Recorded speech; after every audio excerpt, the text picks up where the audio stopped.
শুভ সকাল সবাইকে। আজ হলো 4 আগস্ট সোমবার। আজকের সকালের বিশেষ বিশেষ খবরগুলি হলো গুয়াহাটির সংরক্ষিত বনাঞ্চলে 4240 হেক্টর জমি বেদখল, উচ্ছেদের নোটিশ, দখল মুক্ত করতে সরকারকে নির্দেশ এনজিটির।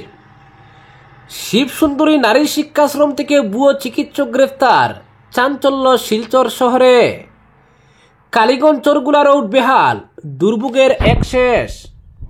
আমসু নেতা মাওলানা বাহারুল ও আফজল হোসেনের প্রতি উষ্ণ অভিনন্দন জানালো UP learning web development agency. ধলাইয়ে বিধায়কের উদ্যোগে চাকরি প্রত্যাশীদের প্রশিক্ষণ কর্মশালা। ধলাইয়ে বাইক চুর চক্রের হদিশ, বস্তাবন্দি উদ্ধার চুরি যাওয়া বাইক, গ্রেফতার 3। ত্রিপুরায় কুকুর কেটে মাংস খাওয়া ও বিক্রি, হীরাচড়া চা বাগানে ধরা পড়ল 2 ব্যক্তি। মহাদেবের মাথায় জল ঢালতে যাওয়া পুণ্যার্থীদের গাড়ি নদীতে, মৃত্যু 11 জনের।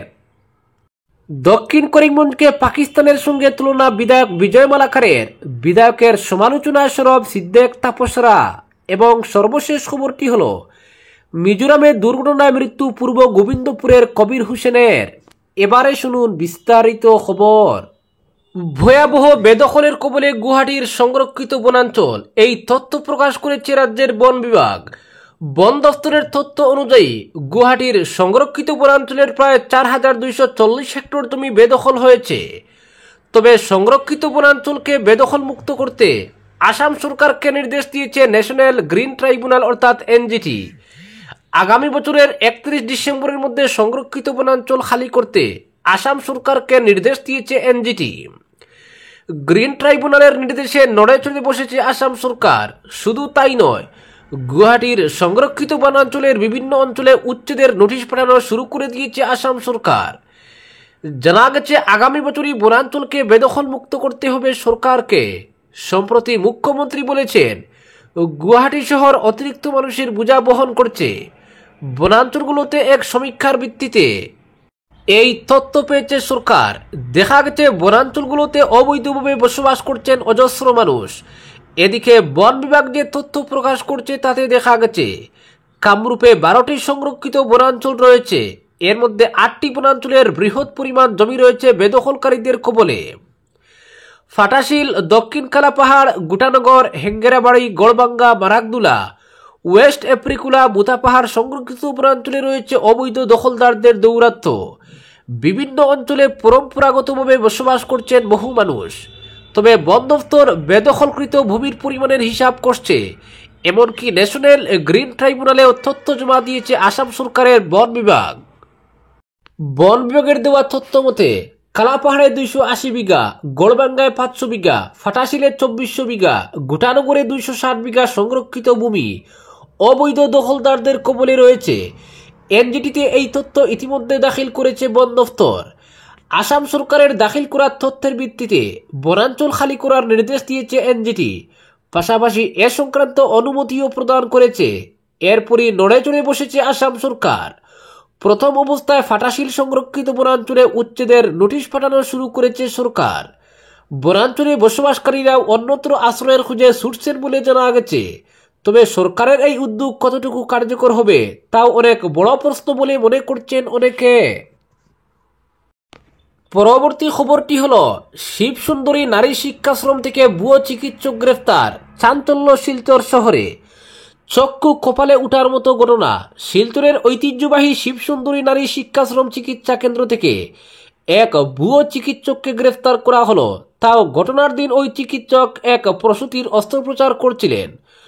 ওই সময় পুলিশ তাকে গ্রেফতার করে। ধৃত ভুয়ো চিকিৎসকের নাম পুলক মালাকার, বদরপুর জংলা কালীবাড়ি এলাকার বাসিন্দা ধৃত পুলক। এই ঘটনা প্রকাশ্যে আসতেই শহর জুড়ে রীতিমতো চাঞ্চল্যের সৃষ্টি হয়েছে। প্রশ্ন উঠছে, শিবসুন্দরী নারী শিক্ষাশ্রম চিকিৎসা কেন্দ্রের মতো একটি প্রতিষ্ঠানে কিভাবে দীর্ঘদিন ধরে এক ভুয়ো চিকিৎসক অবাধে নির্ভয়ে রোগীর চিকিৎসা ও অস্ত্রোপচার করছিলেন, সেটাই রহস্যজনক। পুলিশ এই ঘটনায় জড়িত চিকিৎসককে জোর জিজ্ঞাসাবাদ চালিয়ে যাচ্ছে। পুলিশের প্রাথমিক তদন্তে জানা গেছে পুলক মালাকারের এমবিবিএস ডিগ্রি নেই, চিকিৎসার বিষয়ে কোনো জ্ঞান নেই। তবে এই ব্যক্তিটি কিভাবে দীর্ঘ বছর ধরে নারী শিক্ষাশ্রম চিকিৎসা কেন্দ্রে চিকিৎসক হিসেবে কাজ করে যাচ্ছিলেন, এই বিষয় নিয়ে বিভিন্ন মহলে গভীর উদ্বেগের সৃষ্টি হয়েছে। হাসপাতাল কর্তৃপক্ষের পক্ষে ডক্টর রাজদীপ রায় জানান, বিষয়টি যেহেতু তদন্তনাধীন, তাই এখনই এ বিষয়ে হাসপাতালের তরফে কোনো প্রতিক্রিয়া দেওয়া সম্ভব নয়। তবে পুলিশের পক্ষে সব ধরনের সহযোগিতা করবে হাসপাতাল কর্তৃপক্ষ বলে তিনি জানান। তার কথায়, পুলিশের সঠিক তদন্তে প্রকৃত সত্য বেরিয়ে আসবে। পরবর্তী খবর, মহাদেবের মাথায় জল ঢালতে যাওয়ার পথে বিপত্তি। সরজু নদীতে গাড়ি পড়ে মৃত্যু হলো 11 জন ভক্তের, গুরুতর আহত বাকিরা। রবিবার ভয়াবহ ঘটনাটি ঘটেছে উত্তরপ্রদেশের গন্ডার ইতিয়া তুকতানা এলাকায়। শ্রাবণ মাসের সোমবারে মহাদেবের মাথায় জল ঢালার জন্য গিয়েছিলেন ভক্তরা। জানা গিয়েছে, এদিন পৃথ্বীনাথ মন্দিরের উদ্দেশ্যে যাচ্ছিল বোলেরো গাড়িটি। গাড়িতে 15 জন ভক্ত ছিলেন। গন্ডা এলাকায় নিয়ন্ত্রণ হারিয়ে গাড়িটি সরজু নদীতে পড়ে যায়। ঘটনাস্থলে মৃত্যু হয় 11 জনের, বাকিদের অবস্থা আশঙ্কাজনক। ঘটনায় গভীর শোক প্রকাশ করেছেন উত্তরপ্রদেশের মুখ্যমন্ত্রী যোগী আদিত্যনাথ। মৃতদের পরিবার পিছু 5 লক্ষ টাকার আর্থিক সাহায্য ঘোষণা করেছেন তিনি। পাশাপাশি পরিস্থিতি খতিয়ে দেখতে ঘটনাস্থলে শীর্ষ আধিকারিকদের দ্রুত পৌঁছানোরও নির্দেশ দেন। সেই সঙ্গে আহতদের প্রয়োজনীয় চিকিৎসার জন্য মুখ্যমন্ত্রী দফতর থেকে সমস্ত ব্যবস্থা নেওয়ারও নির্দেশ দেন মুখ্যমন্ত্রী যোগী আদিত্যনাথ। পরবর্তী খবর, দলাইয়ে বিধায়কের উদ্যোগে চাকরি প্রত্যাশীদের প্রশিক্ষণ কর্মশালা। দলাইয়ের বিধায়ক নিহার রঞ্জন দাসের ব্যক্তিগত উদ্যোগে দলাই পিএমশ্রী বিএনএমপিএইচ স্কুলে রবিবার সরকারি ও বেসরকারি প্রতিষ্ঠানে চাকরি প্রত্যাশীদের প্রশিক্ষণ কর্মশালার উদ্বোধন করা হয়। কর্মশালার উদ্যোক্তা বিধায়ক নিহার রঞ্জন দাস স্বাগত বক্তব্য রাখেন। তিনি বলেন, ধলাই বিধানসভা কেন্দ্রের ছেলেমেয়েরা যাতে প্রশিক্ষণ নিয়ে চাকরির জন্য পরীক্ষায় বসতে পারেন, এই চিন্তাধারা থেকে এমন উদ্যোগ গ্রহণ করা হয়েছে। বক্তব্য রাখেন বিজেপির কাছাড় জেলার সভাপতি রূপম সাহা। তিনি বিধায়কের এই উদ্যোগকে যুগান্তকারী পদক্ষেপ বলে উল্লেখ করেন। এছাড়া অনুষ্ঠানে বক্তব্য রাখেন প্রাক্তন অধ্যক্ষ কল্পতরু নাথ, প্রাক্তন অধ্যক্ষ সাবির আহমেদ, বিজেপির নেতা ভূষণ পাল, উৎফল শুক্লবৈদ্য, অধ্যক্ষ বৃষ্ণিরঞ্জন দর প্রমুখ। পরবর্তী খবর, ত্রিপুরায় কুকুর কেটে মাংস খাওয়া ও বিক্রি। হীরাচড়া চা বাগানে ধরা পড়ল 2 ব্যক্তি। ত্রিপুরার ঊনকোটি জেলার হীরাচড়া চা বাগান এলাকায় কুকুর কেটে মাংস খাওয়া ও বিক্রির ঘটনায় ব্যাপক চাঞ্চল্য ছড়িয়েছে। স্থানীয় চা শ্রমিকদের তৎপরতায় রবিবার দুপুরে 2 ব্যক্তিকে হাতে নাতে ধরে ফেলে বৈদ্যুতিক খুঁটির সঙ্গে বেঁধে রাখার ঘটনা ঘিরে পুরো এলাকায় রীতিমতো উত্তেজনা ছড়িয়ে পড়ে। সাম্প্রতিক সময়ে চা বাগান সংলগ্ন এলাকায় পোষা কুকুর নিখোঁজ হওয়ার ঘটনা ক্রমেই বেড়ে চলছিল। গৃহস্থ বাড়ি থেকে পোষা প্রাণী, বিশেষ করে কুকুর, ছাগল ও হাঁস মুরগি হারিয়ে যাওয়ায় এলাকাবাসীর মধ্যে সন্দেহ দানা বাঁধে। অবশেষে রবিবার দুপুরে স্থানীয় শ্রমিকদের নজরে পড়ে সন্দেহভাজন 2 ব্যক্তি। তারা ধরা পড়ার পর স্বীকার করে কুকুর চুরি করে কেটে নিজেরাও খেত এবং আশেপাশে বিক্রিও করত। শুধু কুকুর নয়, গরু, বিড়াল, এমনকি হাঁস মুরগির মতো অন্যান্য গৃহপালিত প্রাণীও চুরি করে পাচার করত তারা। খবর পেয়ে ইরানি থানার পুলিশ দ্রুত ঘটনাস্থলে পৌঁছে উত্তেজিত জনতার হাত থেকে অভিযুক্তদের উদ্ধার করে থানায় নিয়ে যায়। পুলিশ জানিয়েছে, তাদের বিরুদ্ধে পশু নির্যাতন ও চুরির একাধিক ধারায় মামলা রুজু করা হয়েছে। তদন্তের সাথে অভিযুক্তদের নাম পরিচয় প্রকাশ করা হয়নি। এছাড়াও এই অপরাধীদের সঙ্গে কোনো বৃহৎ পশু পাচার চক্র জড়িত কিনা তা নিয়ে গভীর অনুসন্ধান শুরু হয়েছে বলে জানিয়েছে পুলিশ প্রশাসন। পরবর্তী খবর, কালীগঞ্জ চরগুলা রোড বেহাল, দুর্ভোগের এক শেষ। বিগত কয়েক বছর ধরে কালীগঞ্জ চরগুলা পূর্ত সড়কটি বেহাল অবস্থায় পড়ে রয়েছে। এতে দুর্ভোগের মুখে বৃহত্তর এলাকার জনগণ। সংস্কারের জন্য টাকা বরাদ্দ হলেও কালীগঞ্জ চরগুলা সড়কের কাছে হাত দিচ্ছেন না বরাদ পাওয়া ঠিকাদার বলে অভিযোগ। স্থানীয়রা অভিযোগ করে বলেন, কালীগঞ্জ বাজার থেকে শুরু করে গুড়ামারা তিমাতা পর্যন্ত রাস্তা গর্তে ভরপুর। রতনপুর, শ্যামনগর, ডেগুয়াকুড়ির নিকটবর্তী রাস্তার অংশ বেশি বেহাল। পিচ উঠে গিয়ে রাস্তার বিভিন্ন জায়গায় বিশাল আকারের গর্ত সৃষ্টি হয়। গাড়ি যাতায়াত করতে চরম অসুবিধার সম্মুখীন হতে হচ্ছে। বিশেষ করে সিরাজদীপুর, ডেগুয়াকুড়ি, শ্যামনগর সহ বিভিন্ন গ্রামের ছাত্রছাত্রীরা যথাসময়ে বিদ্যালয়ে উপস্থিত হতে পারছে না। প্রায় মাসখানেক আগে পূর্ত বিভাগের নিলামবাজার সাব ডিভিশনের এসডিও নিপেন রাজবংশী কালীগঞ্জ বাজারে দাঁড়িয়ে বলেছিলেন, কালীগঞ্জ চরগুলা পূর্ত সড়কের গুড়মারা তিমাতা পর্যন্ত অংশের সংস্কার কাজ হবে। বৃষ্টির মরশুম শেষ হলেই কাজ আরম্ভ হবে। তার আগে রাস্তা দিয়ে গাড়ি চলাচলের সুবিধার্থে গর্তগুলো কেটে সমান করে দেওয়া হবে। পূর্তকর্তার এমন আশ্বাস মাস 3 পার হলেও কোনো সুফল পরিলক্ষিত হয়নি এখনো পর্যন্ত। অথচ ওই রাস্তাটি এলাকার প্রায় লক্ষাধিক জনগণের যোগাযোগের একমাত্র লাইফলাইন হিসেবে পরিচিত। ওই রাস্তা দিয়ে প্রতিদিন অসংখ্য গাড়ি যাতায়াত করে, তারপর রাস্তার সংস্কারে উদ্যোগ নিচ্ছে না পূর্ত বিভাগ। উল্লেখ্য, গুড়ামারা তিমতা থেকে কালীগঞ্জ বাজার বায়া কালীগঞ্জ খাগাইল পূর্ত সড়কের খাউলি নদীর সেতু পর্যন্ত প্রায় 6 কিলোমিটার রাস্তার কাজ হয় প্রায় বছর 3 আগে। কিন্তু আশ্চর্যজনক বিষয় হচ্ছে যে ওই রাস্তার সংস্কার কাজ শেষ হওয়ার আগেই ভাঙন শুরু হয়। ব্যাপক অনিয়মের মধ্যে রাস্তার কাজ হচ্ছে দেখে স্থানীয়রা এগিয়ে এসে প্রতিবাদ করেন। একইভাবে প্রতিবাদে সামিল হয় স্থানীয় বিভিন্ন সংগঠনের কর্মকর্তারা। পরবর্তীতে স্থানীয়দের প্রতিবাদ দেখে বরাত পাওয়া ঠিকাদার সংস্থা মুচলেকা দিয়ে সংস্কার কাজ করে, কিন্তু সেই কাজ সম্পন্ন হওয়ার আগেই রাস্তার বিভিন্ন অংশে পিচ উঠে গর্তের সৃষ্টি হয়। চরগুলা রোডের ডাউডহর কালভার্টের নিকটবর্তী রাস্তার পাশের গার্ডওয়াল নির্মাণ কাজ চলাকালীন ফাটল দেখা দেয়। পরবর্তীতে বিভাগীয় আধিকারিকদের কাছে অভিযোগ জানিয়ে কোনো লাভ হয়নি। স্থানীয়রা বলেন, করিমগঞ্জ জেলার মধ্যে যদি কোনো কাজে অনিয়ম হয়েছে সেটি হলো কালীগঞ্জ চরগুলা পূর্ত সড়কের সংস্কার কাজ।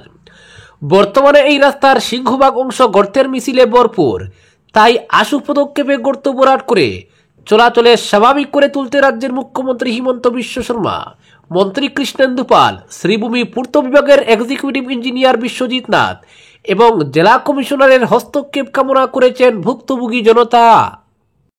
পরবর্তী খবর, দক্ষিণ করিমগঞ্জকে পাকিস্তানের সঙ্গে তুলনা বিজয় মালাকারের, বিধায়কের সমালোচনায় সরব সিদ্দিক তাপসরা। আগামী বিধানসভা নির্বাচনে দক্ষিণ করিমগঞ্জ আসনের আশা ছেড়েই লড়াইয়ে অবতীর্ণ হচ্ছে শাসক দল বিজেপি। কিন্তু এরপরও নির্বাচনের প্রাক মুহূর্তে এই দক্ষিণ করিমগঞ্জ বিধানসভা কেন্দ্রই আলোচনার শীর্ষে চলে এসেছে সৌজন্যে রাতাবাড়ির বিজেপি বিধায়ক বিজয় মালাকার। দক্ষিণ করিমগঞ্জকে পাকিস্তানের সঙ্গে তুলনা করে রাজনৈতিক উত্তাপ ছড়িয়েছেন তিনি। তার এমন মন্তব্যের সমালোচনায় সরব হয়েছেন ওই কেন্দ্রের বিধায়ক সিদ্দিক আহমেদ সহ জেলা কংগ্রেস সভাপতি তাপস পুরকায়স্থ। বিজয়ের জানার অভাব আছে বলে মন্তব্য করেছেন সিদ্দিক। এই মন্তব্যের জন্য মুখ্যমন্ত্রীর উচিত বিজয়ের বিরুদ্ধে কড়া ব্যবস্থা নেওয়া, মন্তব্য করেছেন তাপস। অন্যদিকে কংগ্রেস আমলে ওই কেন্দ্রের হিন্দুদের অবস্থা পাকিস্তান ও বাংলাদেশের হিন্দুর থেকেও খারাপ ছিল বলে সংবাদ মাধ্যমের কাছে মন্তব্য করেছেন বিজয় মালাকার। লোকসভা নির্বাচনে করিমগঞ্জে প্রার্থী হিসেবে আইনজীবী হাফিজ রশিদ আহমেদ চৌধুরীকে দাঁড় করিয়ে বিজেপিকে শক্ত চ্যালেঞ্জ ছুড়ে দিয়েছিল কংগ্রেস। 2.5 লক্ষ মুসলিম ভোটার থাকায় প্লাস পয়েন্ট ছিল কংগ্রেসের। সে সময় বিজেপিকে ভোট না দিলে বাড়িতে বুলডোজার চালানো হবে বলে মুসলিম ভোটারদের দস্তুর মতো হুমকি দিয়েছিলেন বিজয় মালাকার। এ নিয়ে তখন বেশ জলগুলা হয়েছিল, কিন্তু এমন হুমকি দিয়ে যা করার তা করে নিয়েছিলেন বিজয়। বুলডোজার জুজু কাজে আসে, তার কেন্দ্রে মুসলিম ভোট বাঘ হয়ে বিজেপির বাক্সেও আসে। আগামী কমাসপুর বিধানসভা নির্বাচন হবে। করিমগঞ্জ জেলার দক্ষিণ করিমগঞ্জ বিধানসভা কেন্দ্রে কার্যত জয়ের আশা ছেড়ে দিয়ে নির্বাচনে লড়তে চলেছে বিজেপি। তারপরও এই কেন্দ্র নিয়ে রাজনৈতিক উত্তাপের সৃষ্টি হয়েছে। সৌজন্যে সেই বিধায়ক বিজয় মালাকার গত শনিবার সন্মিলে এক সভায় বক্তব্য রাখতে গিয়ে দক্ষিণ করিমগঞ্জকে পাকিস্তানের সঙ্গে তুলনা করে বসেন তিনি। কিছু মানুষের উদ্দেশ্যে বলেন, আপনারা আগে পাকিস্তানে ছিলেন, ডিলিমিটেশনের ফলে আপনারা এখন হিন্দুস্তান অর্থাৎ রামকৃষ্ণগড়ে সামিল হয়েছেন। তার এমন মন্তব্য প্রকাশ্যে আসতেই রাজনৈতিক উত্তাপ ছড়িয়ে পড়ে গোটা জেলায়। সামাজিক মাধ্যমে বিজয়কে আক্রমণ করতে শুরু করেন একাংশ। প্রতিক্রিয়া ব্যক্ত করেছেন সিদ্দিক আহমেদ ও তাপস পুরকায়স্থ। পরবর্তী খবর, আমসু নেতা মাওলানা বাহারুল ও আফজলের প্রতি উষ্ণ অভিনন্দন জানালো ইউপি লার্নি ওয়েব ডেভেলপমেন্ট এজেন্সি। উল্লেখ্য, সামাজিক কাজকর্মের প্রতিদান স্বরূপ বিশিষ্ট ছাত্রনেতা তথা করিমগঞ্জ জেলা আমসুর সভাপতি মাওলানা বাহারুল ইসলাম ও জেলা আমসুর সাধারণ সম্পাদক আফজল হোসেনকে ইউপি লার্নি নামক ওয়েব ডেভেলপমেন্ট এজেন্সির পক্ষ থেকে এক বিশেষ সম্মাননাপত্র প্রদান করা হয়। এতে আমসু সংগঠনের কর্মকর্তাবৃন্দ সহ সংগঠনের শুভাকাঙ্ক্ষীদের মধ্যে খুশির জোয়ার বইছে। পরবর্তী খবর, মিজোরামে সড়ক দুর্ঘটনায় প্রাণ হারালেন পূর্ব গোবিন্দপুর দ্বিতীয় খণ্ডের কবির হোসেন বড়বুইয়া। পেশায় এক্সকেভেটর চালক, তার পিতার নাম মমিনুর রহমান বড়বুইয়া। তিনি গোদারা কনস্ট্রাকশন কোম্পানির এক্সকেভেটর চালক ছিলেন, কাজ করতেন মিজোরামের তাইপঙ্গে। মাত্র 3 দিন পূর্বেই তিনি তার কর্মস্থলে গিয়ে কাজে যোগদান করেন। জানা গেছে রবিবার সকালে তাইপঙ্গে তার এক্সকেভেটরটি উল্টে যায় এবং এর নিচে পড়ে তার দেহ ছিন্নভিন্ন হয়ে যায়। ঘটনাস্থলে মৃত্যু হয় তার। দুর্ঘটনার খবর পেয়ে স্থানীয় পুলিশ ঘটনাস্থলে পৌঁছে মৃতদেহ উদ্ধার করে ময়নাতদন্তের জন্য সেখানকার হাসপাতালে পাঠিয়ে দেয়। অত্যন্ত নম্র সহজ সরল এই যুবকের অকাল মৃত্যুতে পূর্ব গোবিন্দপুর গ্রামে শোকের ছায়া নেমে এসেছে। মৃত্যুকালে তিনি রেখে গেছেন বৃদ্ধ পিতা, স্ত্রী সহ এক কন্যা ও এক পুত্র। আজকের বিশেষ সংবাদ এখানেই সমাপ্ত।